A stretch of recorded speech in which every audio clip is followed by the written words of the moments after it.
السلام عليكم ورحمة الله وبركاته. إن الحمد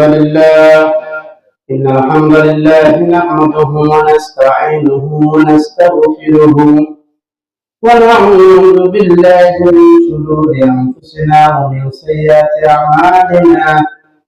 من يهده الله فلا مضل له ومن يضلل فلا هادي له. فلن تجد له وليا مرشدا. ونشهد أن لا إله إلا الله ونشهد أن محمدا عبده ورسوله الذي أرسله بالحق بشيرا ونذيرا وداعيا إلى الله بإذنه وسراجا منيرا. فقد قال الله تعالى في كلامه المجيد وفرقانه الحميد: أعوذ بالله من الشيطان الرجيم. بسم الله الرحمن الرحيم. إن الله وملائكته يصلون على النبي يا أيها الذين آمنوا صلوا عليه وسلموا تسليما. اللهم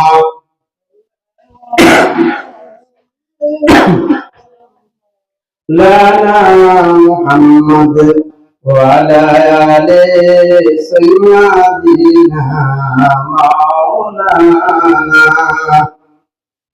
محمد. بلغ الأولى بكماله كشف الدجى بجماله حسنت جميع خصاله.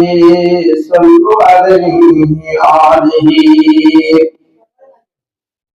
সকল প্রশংসা আল্লাহ সুবহানাহু ওয়া তাআলার জন্য, যিনি আমাদেরকে পবিত্র ঈদুল ফিতরের দিনে মসজিদ প্রাঙ্গণে আসার তৌফিক দিয়েছেন। সেজন্য রহমানের দরবারে, রহিমের দরবারে শুকরিয়া আদায় করি আলহামদুলিল্লাহ। ঈদ মানে আনন্দ, ঈদ মানে খুশি। বাংলাদেশ সহ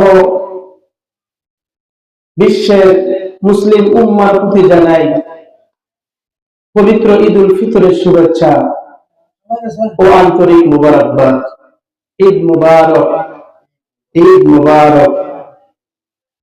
ওমন রমজানের ওই রোজার শেষে এলো খুশির ঈদ। তুই আপনাকে আজ বিলিয়ে দিস আসমানে তাকিদ। তোর সোনা দানা বালা খানা সব রহে লিল্লাহ। তোর সোনা দানা বালা খানা সব রহে লিল্লাহ। বেজাকাত মুর্দা মুসলিম ভাগায়েতে নি। ও রমজানের ওই রোজার শেষে এলো খুশির ঈদ। আমরা সকলে বলি আলহামদুলিল্লাহ। দীর্ঘ এক মাস ত্যাগ এবং তিতিক্ষা, সিয়ামের মাধ্যমে, সংযমের মাধ্যমে আল্লাহ রাব্বুল আলামিন মুসলিম উম্মার প্রতি যে শান্তির বার্তা দিয়েছেন, অনাবিল আনন্দের বার্তা দিয়েছেন, সেটি হলো পবিত্র ঈদুল ফিতর। পবিত্র ঈদুল ফিতর। মহান আল্লাহ সুবহানাহু ওয়া তাআলা তার ঈমানদার বান্দাদেরকে বলছেন, ইয়া আইয়ুহাল্লাযীনা আমানু কুতিবা আলাইকুমুস সিয়াম কামা কুতিবা আলাল লাযীনা মিন ক্বাবলিকুম লাআল্লাকুম তাত্তাকুন। হে ঈমানদার বান্দাগণ, তোমরা কি করো? তোমাদের উপর রোজা ফরজ করা হয়েছে, পূর্ববর্তী নবীদের উপর রোজা ফরজ ছিল, লাআল্লাকুম তাত্তাকুন, যাতে করে তোমরা তাকওয়া অর্জন করতে পারো। সেই তাকওয়া অর্জন করতে গিয়ে দীর্ঘ এক মাস ইমানদার বান্দারা, মুমিনেরা কত কষ্ট করেছে। দিনের পানাহার থেকে বিরত রেখেছেন, রাত্রে দিনে স্ত্রী থেকে দূরে রেখেছেন, হয়তো কথা থেকে দূরে আসিলেন, সেজন্য আল্লাহ রাব্বুল আলামিন ঈমানদার বান্দার জন্য সুসংবাদ দিচ্ছেন। সেটি হলো, কোন বান্দা যদি দীর্ঘ 1 মাস সিয়াম সাধনার মাধ্যমে, তাকওয়ার মাধ্যমে যদি রোজা রাখে, তাহলে জান্নাতের একটি দরজা আছে রোজাদারের জন্য, সেটার নাম হচ্ছে রায়্যান। সেটার নাম কি? রায়্যান। সেই দরজা দিয়ে ঈমানদার বান্দারা কি করবে? প্রবেশ করবে। যারা আল্লাহকে হাজির নাজির জেনে আল্লাহকে ভয় করে রোজা রেখেছিল, তাদের জন্যই হচ্ছে সেই রায়্যান নামক জান্নাত। রাসূল সাল্লাল্লাহু আলাইহি ওয়াসাল্লাম বলেন, আনসা রাদিয়াল্লাহু তাআলা আন্না নবী সাল্লাল্লাহু আলাইহি ওয়াসাল্লাম قال ان الجنه بابا يقال له الريان।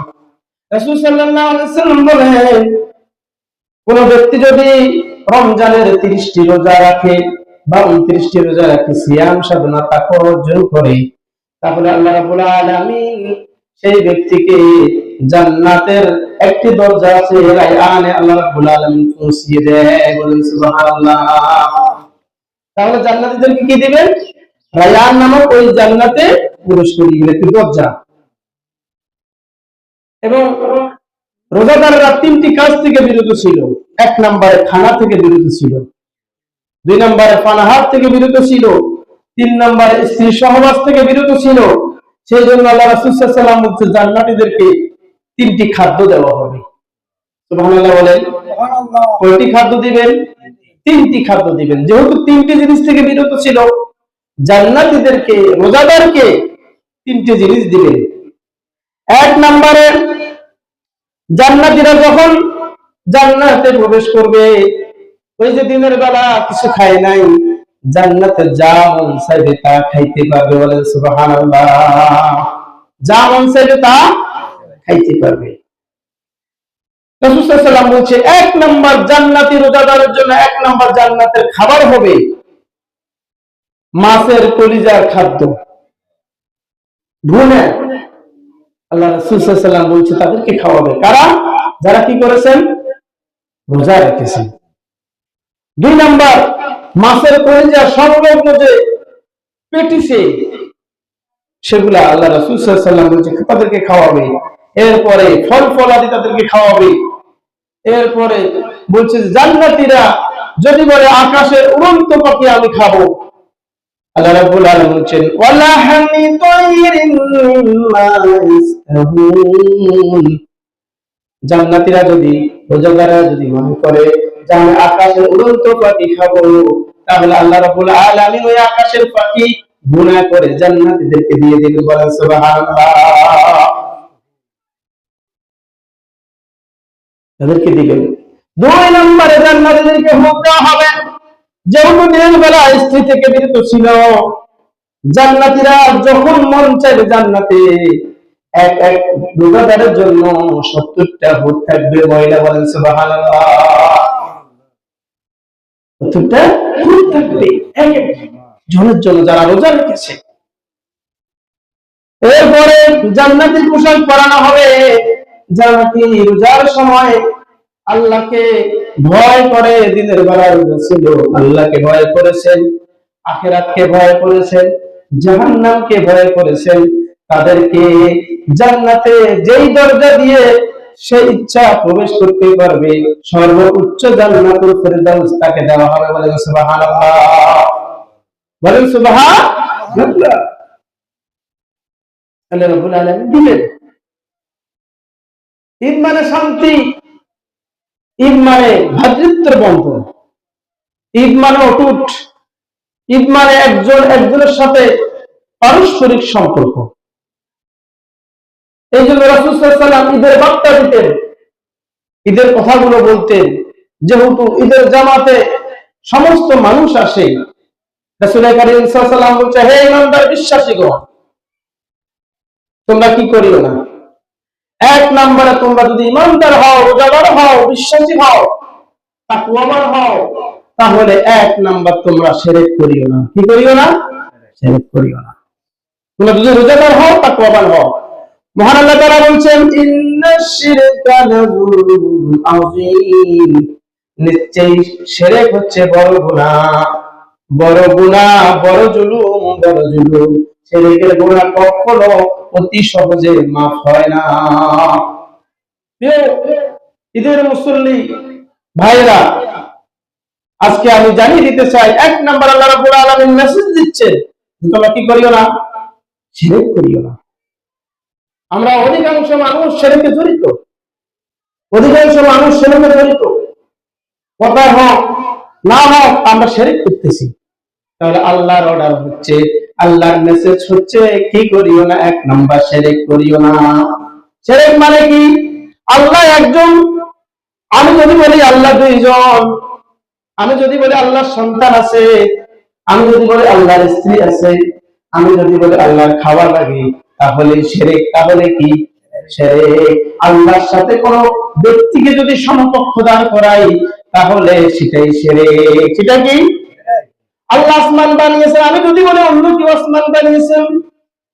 আল্লাহ জমিন বানিয়েছেন, আমি যদি বলি অন্য কেউ জমিন বানিয়েছেন, তাহলে সেটাই শিরক। সেটাই কি শিরক?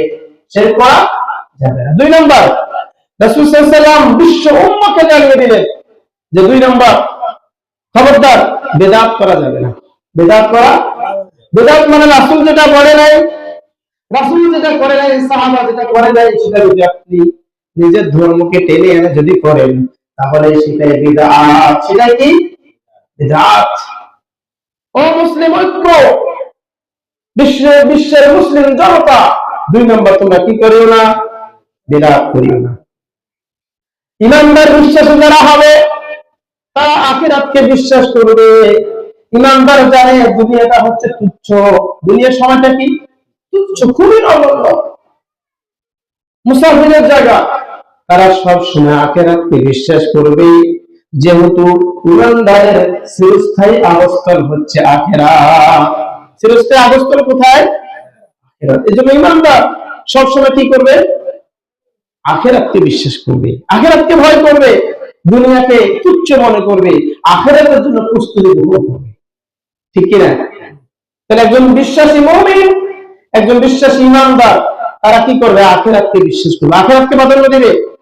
কেননা আল্লাহ রাব্বুল আলামিন বলছেন, আমি যখন মানুষ সৃষ্টি করেছি, মানুষের হায়াত আমি নির্ধারণ করে দিয়েছি, দুনিয়া থাকার জায়গা নয়, দুনিয়া থেকে অবশ্যই আখিরাতে পাড়ি দিতে হবে। ঠিক কি না? কুল্লু নাফসিন যায়িকাতুল মাউত, প্রত্যেক প্রাণী মরণশীল, প্রত্যেক প্রাণী মরণশীল। যত ১৮,০০০ মাখলুকাত আছে সবাই মরতে হবে। আসার সিরিয়াল ছিল, যাওয়ার সিরিয়াল। ইয়া হামসে মুসাফির হায় ঠিকানা, कोई आगे रवाना है कोई पीछे रवाना। আসার সিরিয়াল ছিল, যাওয়ার সিরিয়াল। আজকে ঈদের মেসেজ হচ্ছে, এই পৃথিবী ছেড়ে, এই নশ্বর পৃথিবী ছেড়ে, সুন্দর পৃথিবী, স্নিগ্ধ পৃথিবী ছেড়ে আমাদেরকে চলে যেতে হবে। সবাই বলেন আমাদেরকে কি করতে হবে? চলে যেতে হবে। কেউ দুনিয়াতে আমরা থাকতে আসি নাই। দুনিয়ার মায়া, দুনিয়ার সম্পদ, সন্তান সন্ততি, দালান কোঠা, সমস্ত কিছু ছেড়ে চলে যেতে হবে কবরের জগতে। কোথায় যেতে হবে? এই দুনিয়াতে যারা ভালো আমল করবে তারা জান্নাতে চলে যাবে, তাদের ডান হাতে আমলনামা আসবে। আর যারা বদকার, তারা তাদের আমলনামা বাম হাতে আসবে। আমাইয়া আমাল মিসকালা যাররাতিন খায়রান ইয়ারা ওয়া মান ইয়ামাল মিসকাল যাররাতিন শাররান ইয়ারা। যাররা যারা পরিমাণ কি হবে? মানুষ জাহান্নামে থাকতে পারবে না। জাহান্নামের আগুন তীব্র দাবদাহ কেউ সহ্য করতে পারবে না। কেউ সহ্য করতে পারবে? দুনিয়ার আগুন থেকে জাহান্নামের আগুন হবে ১০০০ গুণ বেশি। রাসূল সাল্লাল্লাহু আলাইহি ওয়াসাল্লাম বলছেন, আমি যখন মেরাজে গেলাম, যখন জাহান্নামে ঢুকলাম, জান্নাতে গেলাম, আমার চোখে মুখে হাসি আসলো। আর আমি যখন জাহান্নামে ঢুকলাম, আমার কাছে আমি হু হু করে কেঁদে দিলাম। আমি মনে করলাম এই জাহান্নামে আমার উম্মতেরা থাকবে, ঠিক কি না? তাহলে জাহান্নাম খুবই কষ্টদায়ক জায়গা, সেখানে আরাম আয়েশে জায়গা না, সেখানে শান্তি বলতে কিছুই নেই। 3 নম্বরে বিশ্বাসী ইমানদার ঈদের জামাতের মুসল্লিরা 3 নম্বরে হচ্ছে আল্লাহ রাসূল সাল্লাল্লাহু আলাইহি ওয়াসাল্লাম বলছেন, হে ইমানদার বিশ্বাসীগণ, ও আমার উম্মতগণ, আল্লাহ রাব্বুল আলামিন মেসেজ দিচ্ছে, তোমরা হারাম খেও না। কি খেও না? হারাম খেও না। কোন ব্যক্তি যদি এক চুল পরিমাণ হারাম খায়, তার ইবাদত কবুল হবে না, ইবাদত কবুল হবে না। ইবাদত সত্য হওয়ার 1 নাম্বার হচ্ছে হালাল খাওয়া। আপনার নামাজের ভিতরে, রোজার ভিতরে, ইবাদতের ভিতরে যদি কোনো একটু হারাম ছিটাফোঁটা থেকে যায়, রাসূল সাল্লাল্লাহু আলাইহি ওয়াসাল্লাম বলছে তার ইবাদত কবুল হবে না, তার দোয়া কবুল হবে না। তার হারাম খাওয়া যাবে? আমি যত হারাম উপার্জন করতেছি, অবৈধ সম্পদ, দুর্নীতি করতেছি, চুরি করতেছি, বাটপারি করতেছি, আমার এই হারামের কোনো দাম, আমার ইবাদত কবুল হবে না। এরপরে রাসূল সাল্লাল্লাহু আলাইহি ওয়াসাল্লাম বলছেন, অবিশ্বাসী ও আমার উম্মতগণ, আল্লাহর ঘোষণা বলি, তোমরা যারা ঈমান এনেছো, বিশ্বাস আল্লাহকে করেছো, তোমরা কি করো? ঈমান আনার পরে তোমরা নামাজ আদায় করে নাও। কি করো? নামাজ আদায় করো। কি করো? সালাত আদায় করো। ওয়া আকিমুস সালাতা ওয়া আতুজ যাকাত ওয়ারকাউ মা'র রাকিন, ওয়ারকাউ মা'র রাকিন, তোমরা রুকুকারীদের সাথে রুকু করো, সিজদাকারীদের সাথে সিজদা করো, আর তোমরা নামাজ কায়েম করো। নামাজ হচ্ছে বন্ধ, শুধু বন্ধ, নামাজ নাই, কিছু নাই। নামাজ আছে, সব আছে। মান তারাকা সালাতা ফাকাদ মুইম্মাতান ফাকাদ কাফার, যে ব্যক্তি ইচ্ছাকৃত নামাজ ছেড়ে দিল, সে কুফর করলো, সে কাফের হয়ে গেল। নামাজ ছেড়ে দেওয়া মানে কাফের হয়ে যাওয়া, নামাজ ছেড়ে দেওয়া মানে কুফরি করা। একজন কাফের, একজন হিন্দু, একজন বেদুইন আর নামাজ ত্যাগ করা একই কথা। নামাজ ত্যাগ করা যাবে? রাসূল সাল্লাল্লাহু আলাইহি সাল্লাম শেষ জীবনে মৃত্যুর সময় রোজার কথা বলেন নাই, হজের কথা বলেন নাই। যখন মৃত্যুর সময় তিনি চলে যাচ্ছেন পৃথিবী থেকে, রাসূল সাল্লাল্লাহু আলাইহি সাল্লাম বলছে, সাল্লু রাআইতুমুনি কামা উসাল্লি, নামাজ নামাজ নামাজ, আমার উম্মতেরা নামাজ পড়ে নাও। শেষ সময় তিনি কার কথা বললেন না, মেয়ের কথা বললেন না, স্ত্রীর কথা বললেন না, কিছুর কথা বললেন, তিনি বললেন, সাল্লু রাআইতুমুনি কামা উসাল্লি, নামাজ পড়ে নাও, নামাজ পড়ে নাও। যখন এই সময় হয়ে যায় নামাজ পড়ো, যখন এই সময় হয়ে যায় নামাজ পড়ে নাও। নামাজ ছাড়া তোমার গতি নাই, নামাজ ছাড়া গতি নাই। নামাজ যার নাই তার শান্তি নাই, নামাজ যার নাই তার দিন নাই, নামাজ যার নাই তার একমাত্র আল্লাহ নাই। বলেন ঠিক কিনা? নামাজ পড়তে হবে কিনা? জামাতের সহিত 5 ওয়াক্ত নামাজ আদায় করতে হবে। এক অন্তর রাসূলের দরবারে সহিহ বুখারী হাদিস, হুজুরের কাছে আসে বললেন, হুজুর আমি অন্ধ, চোখে দেখি না, আমার কি নামাজ পড়তে হবে কিনা? রাসূল সাল্লাল্লাহু আলাইহি ওয়াসাল্লাম বললেন, মসজিদ থেকে তোমার বাড়ি পর্যন্ত রশি টাঙ্গাও, রশি বাঁধো, রশি বেঁধে জামাতের সহিত নামাজ আদায় করতে হবে। জামাতের সহিত নামাজ আদায় করলে 25 গুণ বেশি। বলেন সুবহানাল্লাহ। আর আমরা তো 5 ওয়াক্ত নামাজই পড়ি না। নামাজ হচ্ছে শুধুমাত্র, নামাজ হচ্ছে ইসলামের ঐক্য। যার কাছে নামাজ নেই, তার কাছে দিন নাই, কিছু নাই, সে কাফের, সে মুশরিক হচ্ছে। ঠিক কি না? আল্লাহ রাব্বুল আলামিন, ইয়া আইয়ুহাল্লাযীনা আমানু ইসতাঈনু বিস-সাবরি ওয়াস-সালাহ। আমরা যদি বলি আল্লাহ, কিভাবে আমি সাহায্য চাইবো, কিভাবে ক্ষমা চাইবো, কিভাবে মাফ চাইবো, তার মাধ্যমে চাইবো। আল্লাহ রাব্বুল আলামিন বলছে, আস্তাঈনু বিস-সাবরি ওয়াস-সালাহ, আমার কাছে যদি সাহায্য চাও, দোয়া চাও, তাহলে নামাজে দাঁড়িয়ে যাও, নামাজের মাধ্যমে আমার কাছে সাহায্য চাও। কিন্তু মুসলমানেরা, তাহলে আল্লাহ রাব্বুল আলামিন কি বলছে? যে আমার কাছে যদি সাহায্য চাও, আমার কাছে যদি ক্ষমা চাও, তাহলে নামাজের মাধ্যমে চাও। নামাজটাই দোয়া। শুধু ঘন ঘন মনে করলে হবে না। নামাজ মানে কি? দোয়া। শুধু আমিন আমিন বললাম না, নামাজ মানে কি? দোয়া। সালাত মানে দোয়া। শুধু নিজে নামাজ পড়লে হবে না, অন্যকে নিয়েও নামাজ আদায় করতে হবে। তাই আল্লাহ রাসূল শিক্ষা দিয়েছেন, নিজে নামাজ পড়ো। সালাত কায়েম করা অর্থ হচ্ছে নিজে পড়ো, অপরকে নিয়ে তুমি নামাজের আদেশ করো। বলেন ঠিক কিনা? নামাজ পড়তে হবে। নামাজ হচ্ছে ইসলামের মূল স্মৃতিবন্ধন। যার নামাজ নেই তার কিছু নাই। এরপর রাসূল সাল্লাল্লাহু আলাইহি ওয়াসাল্লাম বলছেন, ও আমার উম্মতেরা, তোমরা যদি ঈমানদার হও, বিশ্বাসী হও, তাহলে তোমাদের অর্ডার হচ্ছে, আমার মেসেজ হচ্ছে, পিতামাতার খেদমত করো। ঠিক কি না? আমার কাছে অর্থ আছে, আমার কাছে 10টা বাড়ি আছে, 10টা গাড়ি আছে, আজকে ঈদের জামাতে বলে দিতে চাই, সমস্ত কিছু আছে, কিন্তু আমি পিতামাতাকে ভালোবাসি না, পিতামাতার খেদমত করি না। আমি 70 রাকাত আমার নামাজ আছে, 70,000 নামাজ আছে, 70 লক্ষ টাকা দান আছে, আমার একটাও লাভ হবে না। আমি এইভাবে বলি, যদি মক্কার সুবাইসের মতো যদি ইমাম হন আর পিতামাতা যদি আপনার উপর অখুশি হয়ে যায়, তাহলে আপনার এই মক্কার ইমান দিয়ে কোনো লাভ হবে না। কেন? রিদার রব্বি ওয়া রিদাল ওয়ালিদাইন। রাসূল সাল্লাল্লাহু আলাইহি ওয়াসাল্লাম বলছেন, পিতামাতা খুশি, আল্লাহ খুশি, পিতামাতা রাজি, আল্লাহ রাজি।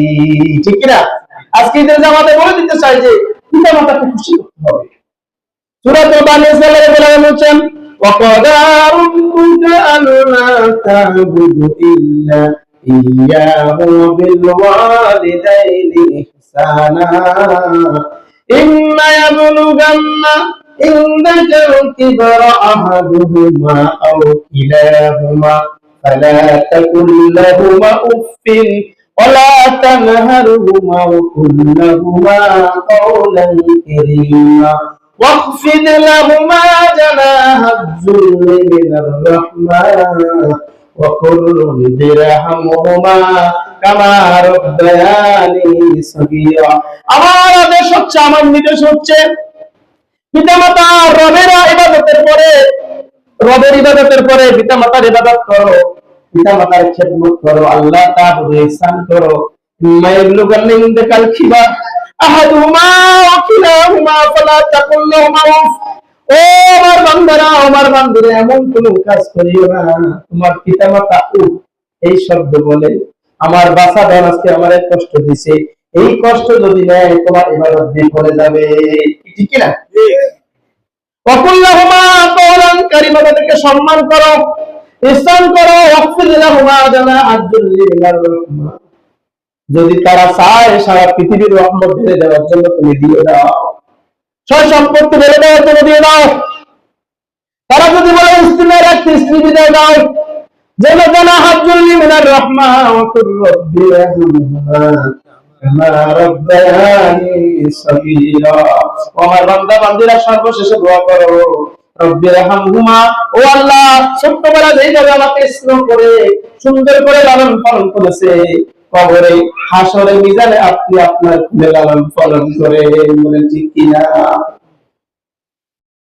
মা খুশি, আপনার আল্লাহ খুশি, পিতামাতা বেরাজ, আল্লাহ বেরাজ নারাজ। ওগো মা, তুমি এই ধরনের শ্রেষ্ঠ নিয়ামত, তোমারই কদর তলে রয়েছে জান্নাত। এক সাহাবী এসে বলেন, হুজুর, আমার মাকে আমি আবুয়া নামক জায়গা থেকে মক্কা নিয়ে গেছি, উমরা করেছি, মদিনা নিয়ে গেছি, কান্দে করে আমার মায়ের হক কি আদায় হয়েছে কিনা? রাসূল সাল্লাল্লাহু আলাইহি ওয়াসাল্লাম বলছে, গর্ভধারণের সময় তোমার মা যে ডেলিভারির সময় উহ শব্দ করেছে, ওই কপাল পোড়া সাহাবী আমার, এই মায়ের উহ শব্দ এক সেটা ওটা তোমার কষ্টের, এখন তুমি ঋণ পরিশোধ করতে পারো না। হুজুরের কাছে এক সাহাবী এসে বলতেছে, হুজুর, আমি সর্বোত্তম আমল কোনটি? আমি জিহাদে যেতে চাই। হুজুর বললেন, তোমার পিতামাতা কি বেঁচে আছে? হ্যাঁ, বয়স্ক অসুস্থ। হুজুর বললেন, জিহাদের থেকে তোমার পিতামাতাকে খুশি করো, এটাই উত্তম জিহাদ, উত্তম জিহাদ, উত্তম জিহাদ, উত্তম জিহাদ। পিতামাতাকে খুশি করো। পিতামাতা নারাজ, তোমার সমস্ত কিছু নারাজ, ব্যবসা বাণিজ্য সমস্ত কিছু বন্ধ। পিতামাতাকে খুশি করো, পিতামাতাকে খুশি করো। মাফ চাইবেন পিতামাতার কাছে। পিতামাতার সাথে অন্যায় করেছেন, যত ইবাদত করেন না কেন আপনার ইবাদত কবুল হবে না, যদি পিতামাতা কি হয়, নারাজ হয়ে যায়। সন্তান দোস্তরে ঘুমায়, আর পিতা মাতাকে বৃদ্ধাশ্রমে দিয়ে আসে। আর সন্তান দোস্তরায় ঘুমায়, পিতা মাতাকে বৃদ্ধাশ্রমে দিয়ে আসে। এরকম কপাল করা সন্তান আছে না নাই? আছে। এরকম কপাল করা সন্তান আছে, পিতা মাতার খোঁজ খবর রাখে না। এই শীত সেবনের, এই আঙ্গুর বেদনার সময় আপনার পিতা মাতাকে যদি একটি আঙ্গুর কিনে, 1 কেজি আঙ্গুর, 1 পা আঙ্গুর কিনে যদি পিতা মাতার মুখে দিতে পারেন, আল্লাহ বলছে ওলির দরবারে গেলে যাওয়া ভালো, আল্লাহর ওলির কাছে যাওয়া ভালো। তবে ওলিকে যত খুশি না করতে পারবেন, দোয়া কবুল হবে না হবে গ্যারান্টি নাই। পিতা মাতাকে আঙ্গুর বেদনার সময় শীত সেবনে যদি আপনি তার খেদমত করতে পারেন, পিতা মাতা খেয়ে খুশি হবে। খুশি হলে আপনাকে আল্লাহ জান্নাত দিয়ে দেবেন। বলেন সুবহানাল্লাহ। আবু হুরায়রা রাদিয়াল্লাহু তাআলা আনহু মা ছিলেন ইহুদি।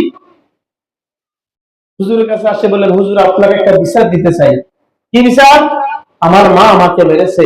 রাসূল সাল্লাল্লাহু আলাইহি ওয়াসাল্লাম বলেছে তোমার মায়ের বিচার আমি করতে পারবো না। ইহুদি হোক, কাফের হোক, নাসারা হোক, বেশ্যা হোক, তোমার জন্য মা। তোমার জন্য কি মা? পিতা মাতা যদি অন্যায় করে তাহলে আল্লাহ রাব্বুল আলামিন বিচার করবে, কিন্তু আমি পিতা মাতার বিপক্ষে রায় দিতে পারি না। তবে হ্যাঁ, দোয়া করবেন রব্বানা লা তুজিগ কুলুবানা বা'দা ইয হাদাইতানা ওয়া হাব লানা মিন লাদুনকা রাহমা ইন্নাকা আনতাল ওয়াহ্হাব। হেদায়েতের মালিক কে? আল্লাহ। আপনি হেদায়েতের জন্য দোয়া করবেন। হুজুরকে স্নেহ করেছেন, আদর করেছেন, আবু তালেব হিদায়াত হয় নাই। শেষ পর্যন্ত যখন কালিমা পড়ার চেষ্টা করেছেন, মহান আল্লাহ তাআলা বলেন হুজুর আপনি হিদায়াতের মালিক নন, আর আবু তালেবকে কালিমা পড়াবেন না। আমি জানি আপনাকে আদর করত, স্নেহ করত, ভালোবাসত, আপনার জন্য জীবন দিত আবু তালেব, কিন্তু এই লোকটি মুশরিক। এই লোকটি কি? মুশরিক। কখনো কালিমা ইমানদার হয় না। আপনি আর কালিমা পড়াবেন না, আপনি আর কালিমা পড়াবেন না। হেদায়েতের মালিক আমি আল্লাহ। হেদায়েতের মালিক কে?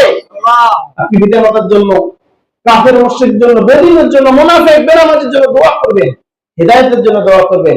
আমরা দাওয়াত দিব, সৎ কাজের আদেশ করব, অসৎ কাজের নিষেধ করব, কিন্তু হেদায়েতের মালিক কে? আল্লাহ। আমরা নামাজের দাওয়াত দেব, কোরআনের দাওয়াত দেব, দ্বীন কায়েমের দাওয়াত দেব, দ্বীন ইসলাম ভাতৃত্ববোধের দাওয়াত দেব। হেদায়েতের মালিক কে?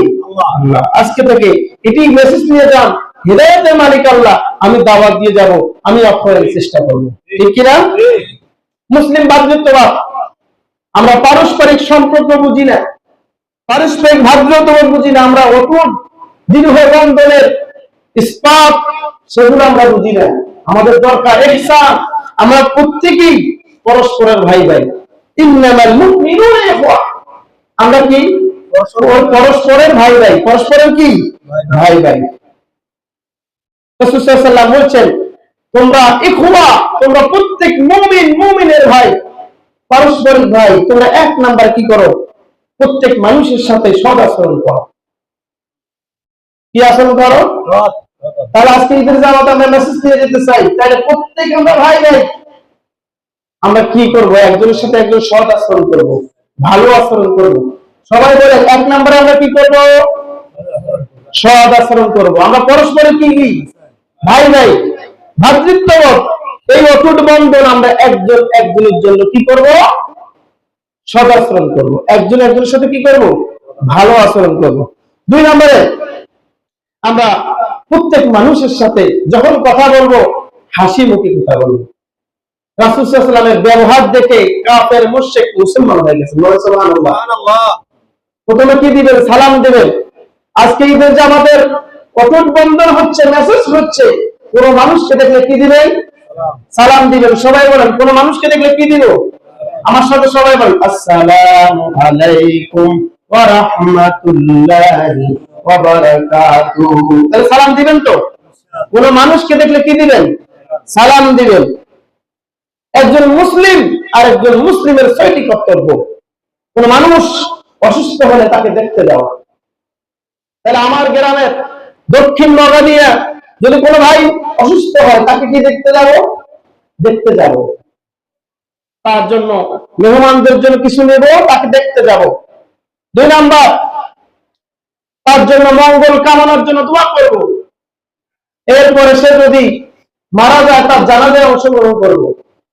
কোন মুসলিম যদি মারা যায় তার জানাজায় কি করব? অংশগ্রহণ করব।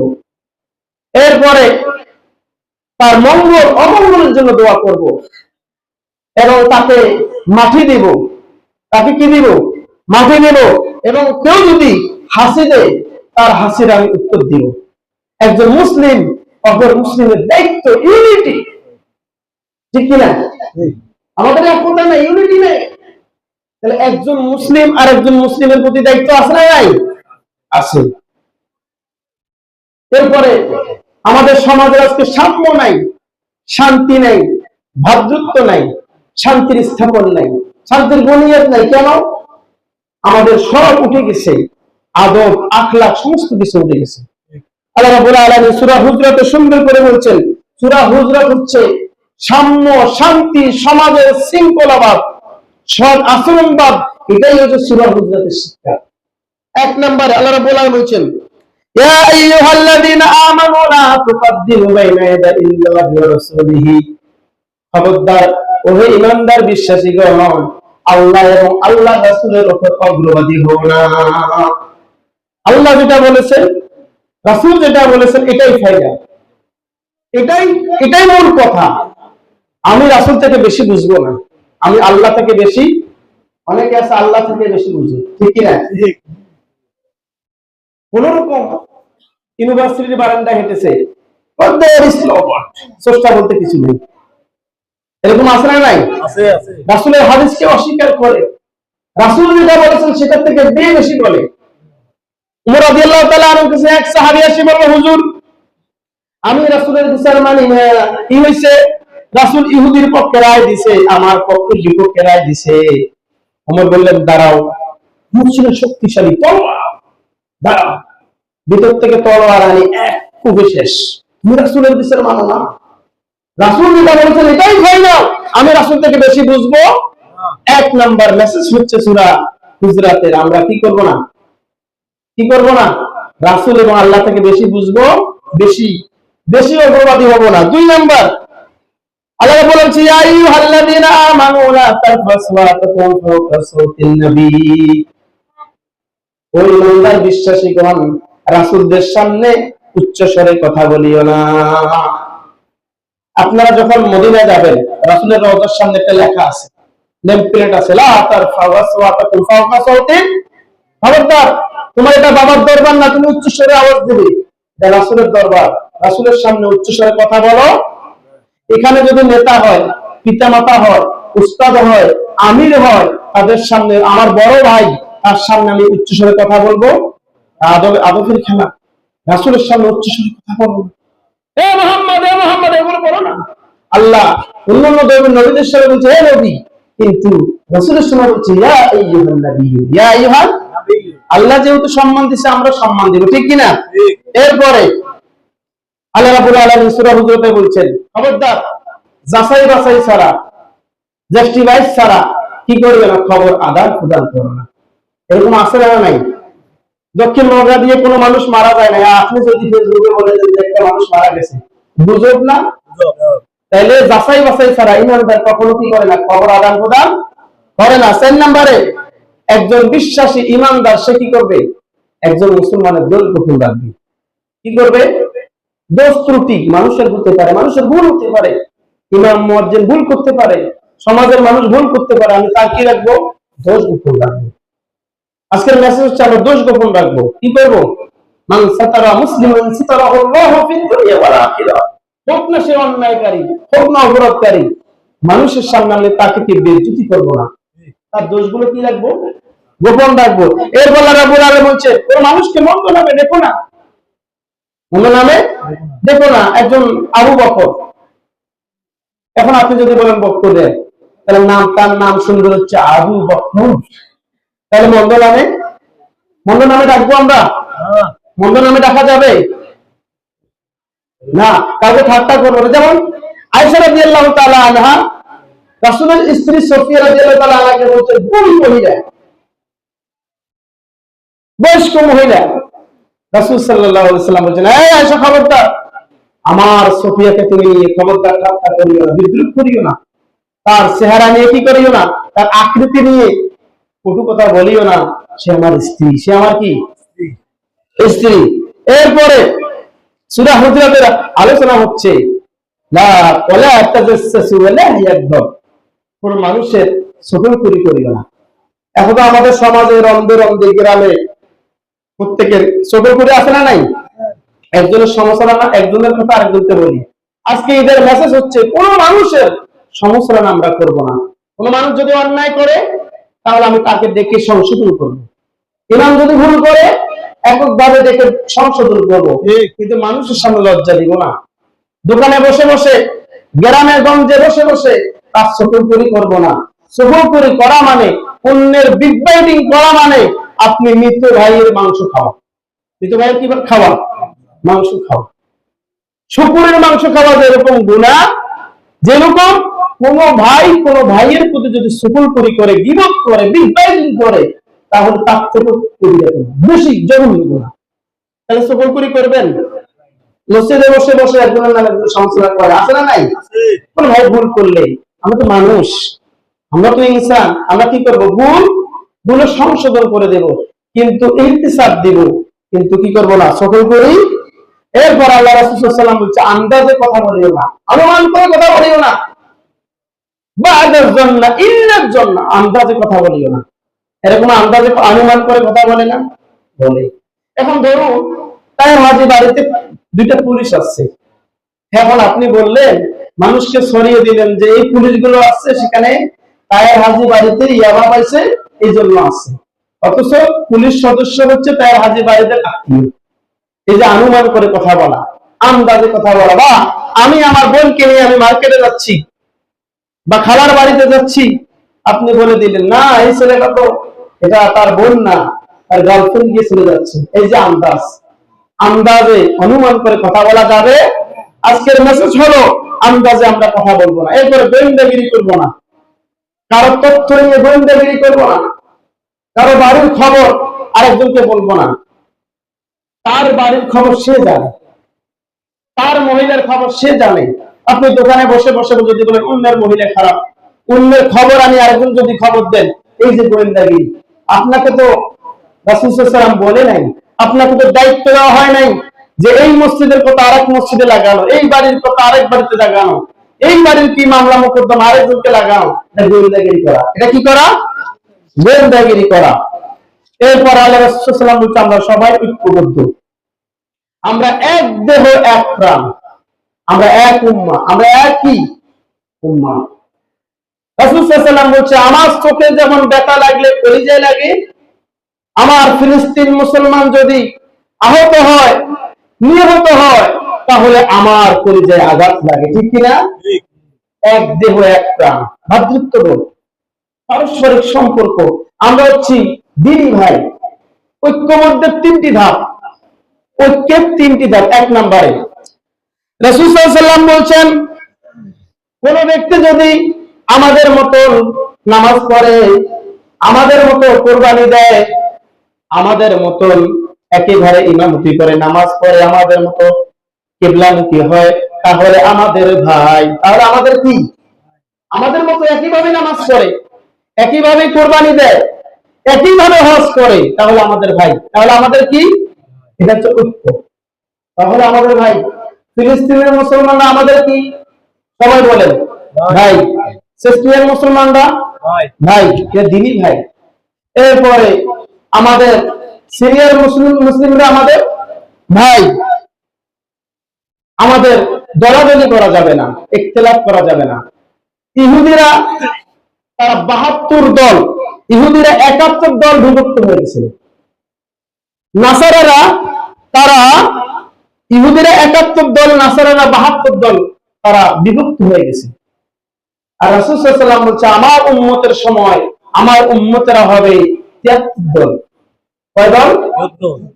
৭৩ দলে বিভাগ হবে, ভাগ হবে। দেখেন না আমাদের ভিতরে কেউ কওমি, কেউ আলিয়া, কেউ সুন্নি, কেউ দললিগ, কেউ দললিগ, কেউ টুপি এরকম, কেউ টুপি এরকম, কেউ অমুক দল, কেউ সমুক দল, আছে না নাই?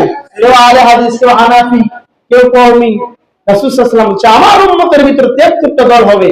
এই দলের ভিতরে লিল্লাহি ওয়াহিদ, একটা দল যাবে জান্নাতে, যারা আহলে সুন্নাত ওয়াল জামাতের অধিকারী, রাসূলকে মানে, সাহাবাকে মানে, রাসূল যেভাবে বলছে সেইভাবে করে, তারাই জান্নাতে। এই যে এত দল দেখতেছেন, এত ফেরেশতা দেখতেছেন, এটা আল্লাহ রাসূল সাল্লাল্লাহু আলাইহি ওয়াসাল্লাম ঘোষণা করে গেছেন। কেউ এভাবে বান্ধব, হাত বান্ধব। আজকের মেসেজ হলো পরিবারে বান্ধব, কেউ দলহীন হোক, কেউ হানাফি হোক, কেউ কিয়াম করুক বা না করুক, হোক না বিএনপি, হোক না জামাত, যেই দলে হোক, আমরা ভ্রাতৃত্ববোধে ভাই। ভ্রাতৃত্ববোধে কি ভাই, হোক তার ইমামশিপ করো, যেইভাবে সে নামাজ পড়ো, কোনো আমরা ইখতিলাফ করবো না। যখনই ইখতিলাফ আসবে, এই উম্মাহ ভাগাভাগি হয়ে যাবে, ঠিক কিনা? যখনই মুনাজারা আসবে, তখন কি হয়ে যাবে? ভাগাভাগি হয়ে যাবে। এর আল্লাহ রাসূল সাল্লাল্লাহু আলাইহি ওয়াসাল্লাম বলছেন, না তোমরা দলে দলে বিভক্ত হইও না।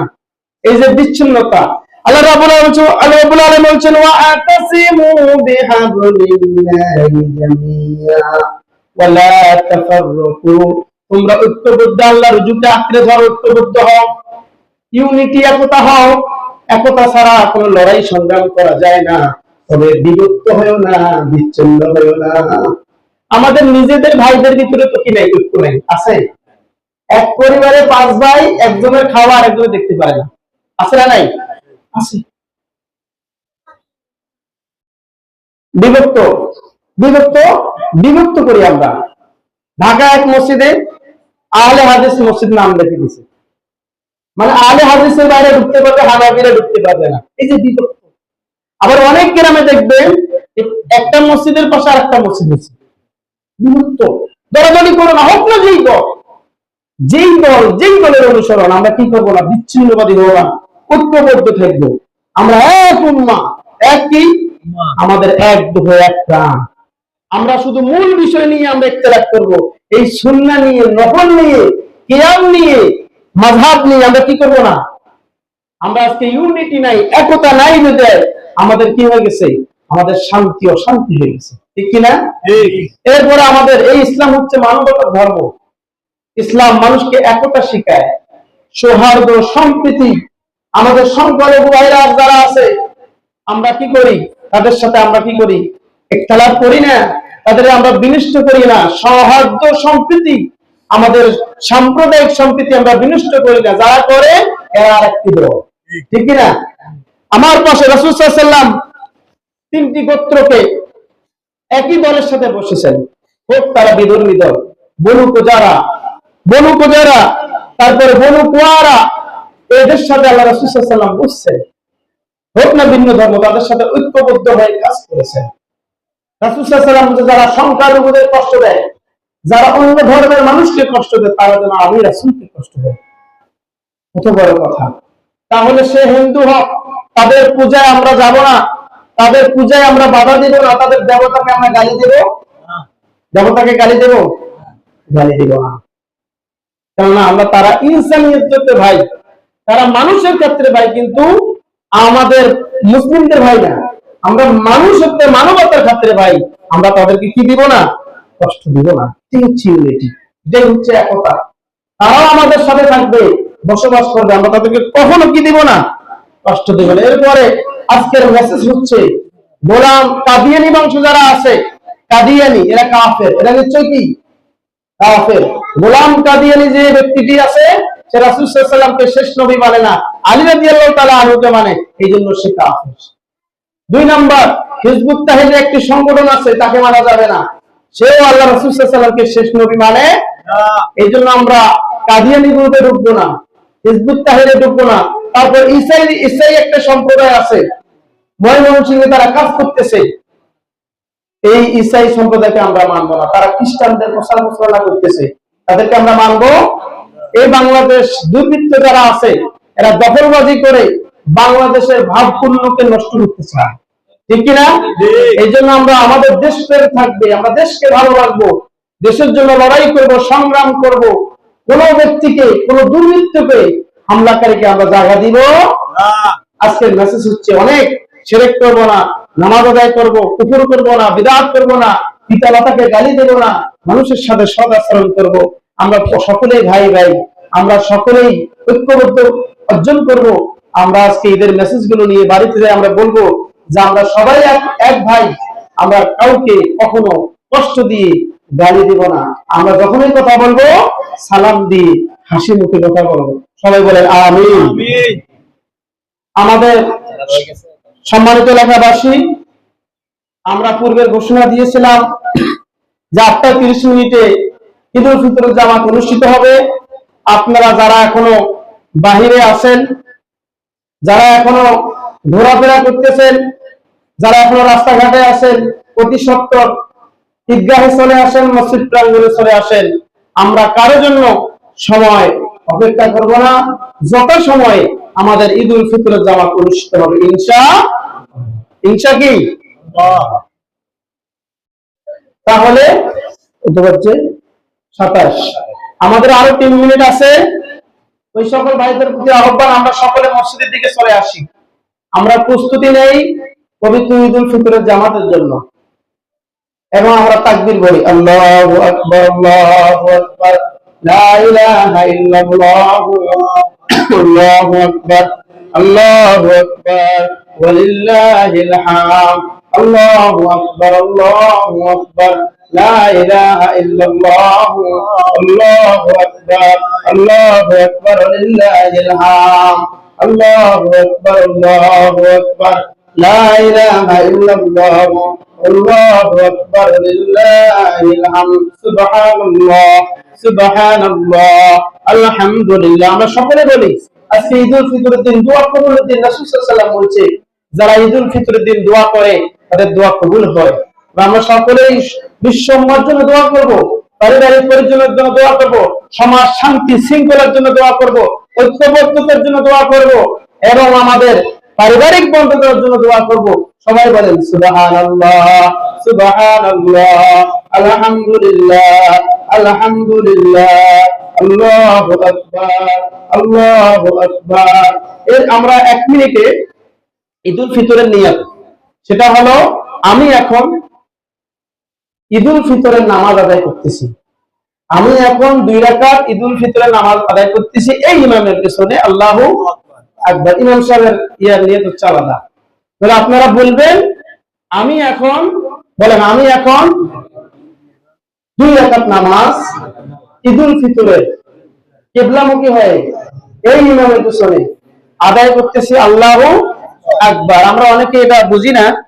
প্রথমটা হলো আমরা প্রথম যে তাকবীর গুলা, প্রথম তাকবীর বলবো, তাকবীর বেঁধে সানা পড়বো। হাদিসে এসেছে বাদিআন বাইদা, এটা না পড়লে আমরা সানা পড়বো নামাজে। সানা পড়ার পরে নিয়ত বাঁধবো। আগে কি বাঁধবো? নিয়ত বাঁধবো। নিয়ত বাঁধার পর আল্লাহু আকবার নিয়ত বাঁধবো। এরপর আল্লাহু আকবার, আবার আল্লাহু আকবার সারি দেব, আবার আল্লাহু আকবার করে নিয়ত বাঁধবো। এবার ইমাম সাহেব কি করবে? সূরা পড়বে, সূরার সাথে অন্য সূরা মিলাবে ফাতিহার সাথে। যখন সিজদা যাবে আবার উঠবে, আবার উঠে আবার তাকবীর বাঁধবেন না। ইমাম সাহেব কি করবে? সূরা পড়বে, তারপরে সূরা ফাতিহার সাথে আরেকটা সূরা বের হবে, আবার আল্লাহু আকবার হাত সারি দিবেন, আল্লাহু আকবার আল্লাহু আকবার, চতুর্থ তাকবীরের সময় রুকুতে যাবেন। ঠিক কি না? এই ঈদের, আর যারা ঈদের ফিতর নামাজ আদায় পাবেন না, মাসালা ইমাম আবু হানিফা বলছে যে জোহরের নামাজ যেরকম আদায় করেন ওইরকম আদায় করে দিবেন বাড়িতে। ঠিক আছে? ইনশাআল্লাহ আমরা কাতার বন্ধ হয়ে যাই।